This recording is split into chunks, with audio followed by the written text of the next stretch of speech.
Bem, o vídeo desta semana, é com o presidente do Sindicato de Engenheiros do Estado de São Paulo, Murilo Celso de Campos Pinheiro, também preside a Federação Nacional de Engenheiros, a CNTU, que é a confederação que agrega engenheiros, dentistas, médicos, nutricionistas e outros profissionais de formação universitária. Murilo, eu trabalho no setor metalúrgico para o Sindicato Metalúrgico de Guarulhos e o desemprego está muito grande na área metalúrgica, está brutal. Queria saber em que medida a recessão atingiu os engenheiros.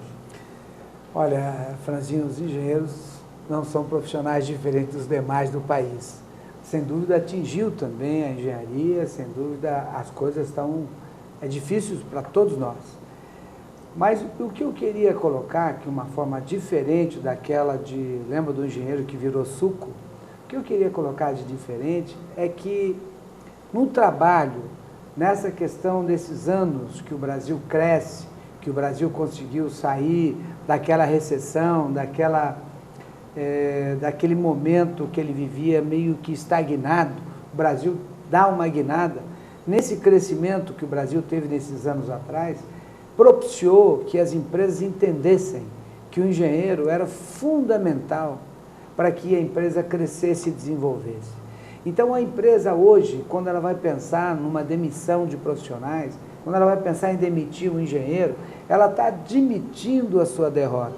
Ela está admitindo que ela não vai propor esse crescimento. Então, sem dúvida, eu acho que isso diminuiu, isso alertou as empresas, no sentido de que o engenheiro pode ajudá-la a sair da crise, pode contribuir numa discussão muito mais ampla. E isso, obviamente, eu estou falando do engenheiro, é porque envolve toda a nossa cadeia produtiva. E cada engenheiro tem 20 profissionais que trabalham ao seu redor. Então, eu falo isso na defesa da engenharia, mas falo isso também para que a gente consiga novamente pensar no crescimento e desenvolvimento, que o Brasil saia desse momento que está passando, que nós acreditamos, e que a crise seja passageira. Murilo, as novas tecnologias. A gente vive num mundo em que as tecnologias se multiplicam com uma rapidez impressionante.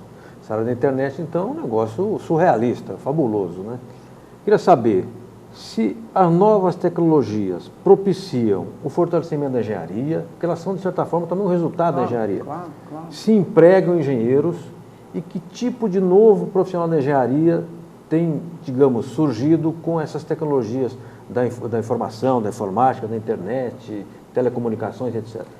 Olha, sem dúvida, a tecnologia, ela traz mais engenheiros, ela traz mais profissionais interessados, mas, fundamentalmente, ela traz o engenheiro de inovação. Ela pensa na área tecnologia e inovação. Hoje nós temos que ter, para nós todos os trabalhadores, não só para a engenharia, para nós todos os trabalhadores, a inovação tem que ser uma forma premente de discussão. Nós temos que pensar que o profissional tem que inovar.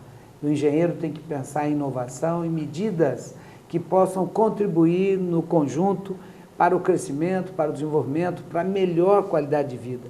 Quando eu falo qualidade de vida, eu sempre digo o seguinte: o engenheiro que faz um projeto que não seja sustentável, ele não pode ser engenheiro. Sim. Hoje nós não temos mais um projeto que não tenha sustentabilidade inerente naquele projeto.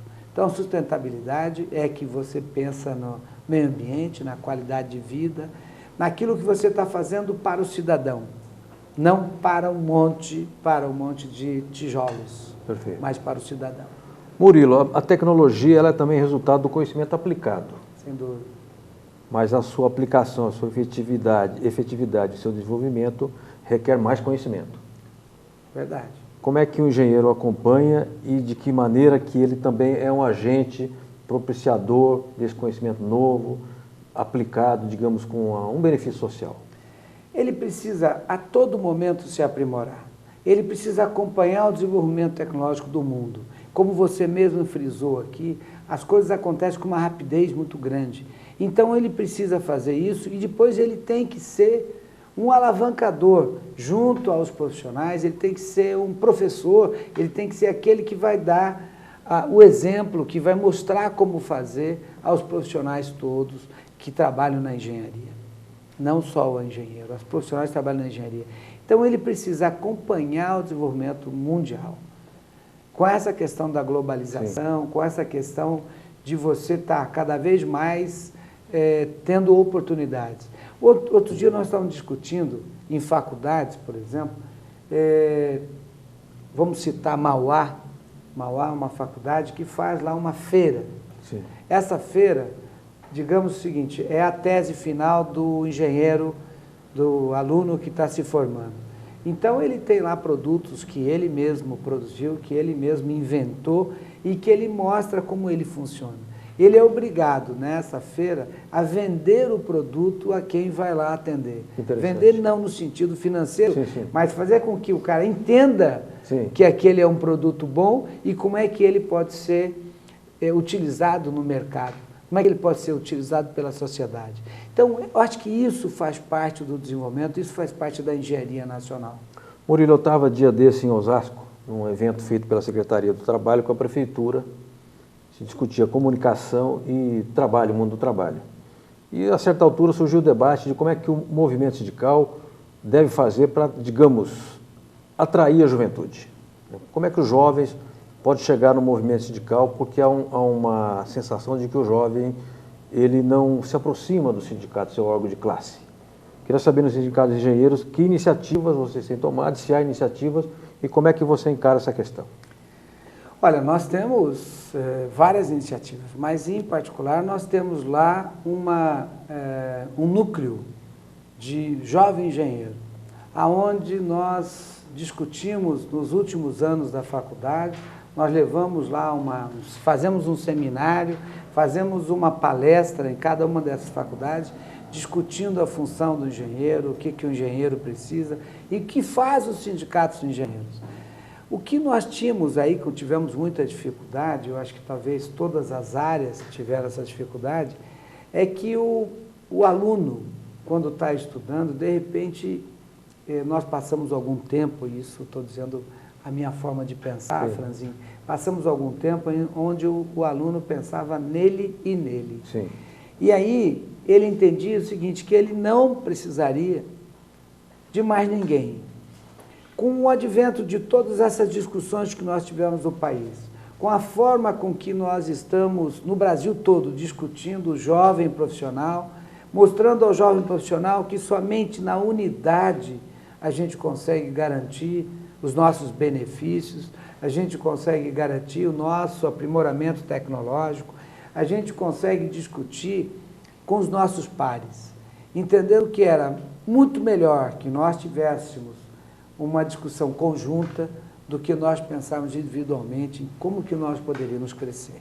E o crescimento seria através da unidade das pessoas. Perfeito. Mais ou menos dentro dessa linha, e por fim, eu quero aqui abordar um outro aspecto da atividade profissional. Tem um amigo que ele é médico do INCOR.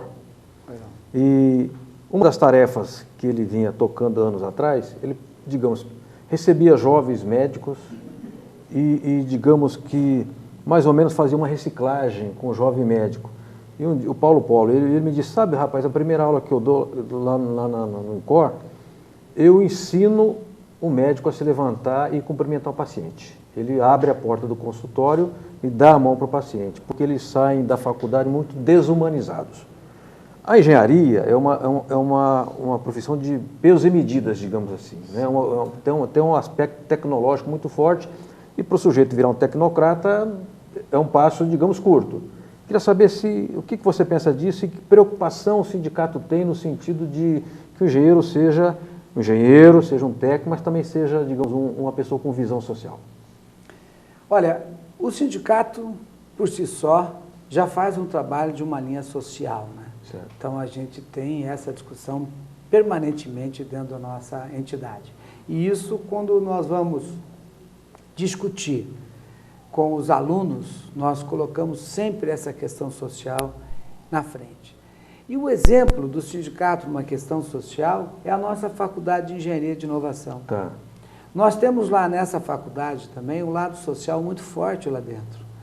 Por exemplo, os profissionais além de ter a questão do conjunto, as mesas são redondas, aonde eles sentam em conjunto e discutem as questões. Quer dizer, é um compartilhamento. Um compartilhamento. Nós já dizemos o seguinte, de que forma que nós podemos contribuir com a sociedade. Aquilo que nós falamos numa outra entrevista que tivemos, onde eu disse que nós precisamos contribuir enquanto profissionais, nós devemos à sociedade. Nós temos que devolver à sociedade um pouco daquilo que nós aprendemos e, basicamente, muitas vezes, com o dinheiro da própria sociedade. Então, eu acho que o profissional tem que se conscientizar disso, tem que entender que a unidade é que faz a diferença. Tem que entender que nós todos, e a gente tem aquele unidos, nunca perderemos, ou sempre venceremos, e isso são coisas importantes para nós todos. Acho que nós temos que ter, primeiro, a unidade da discussão. Primeiro, pensar numa sociedade melhor para todos nós. Se nós pensarmos numa sociedade melhor, nós temos que propor isso aos alunos, aos engenheiros, à sociedade, que ele participe da sociedade brasileira. Então, esse lado social é uma coisa muito forte dentro da nossa entidade. Murilo, por fim, é claro que quando a gente faz futurologia, a gente erra sempre, né? A margem de erro é quase 100%.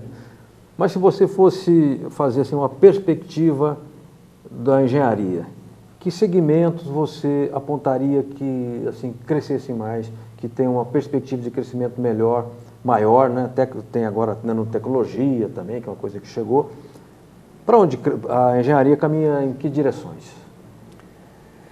Como eu disse, essa questão é muito dinâmica, né? Eu poderia dizer o seguinte, obviamente, se tiver, nós estamos com telespectadores, de repente tem um aluno que diz assim, pô, eu estou querendo fazer engenharia, quero escolher qual é o ramo da engenharia que mais cresce.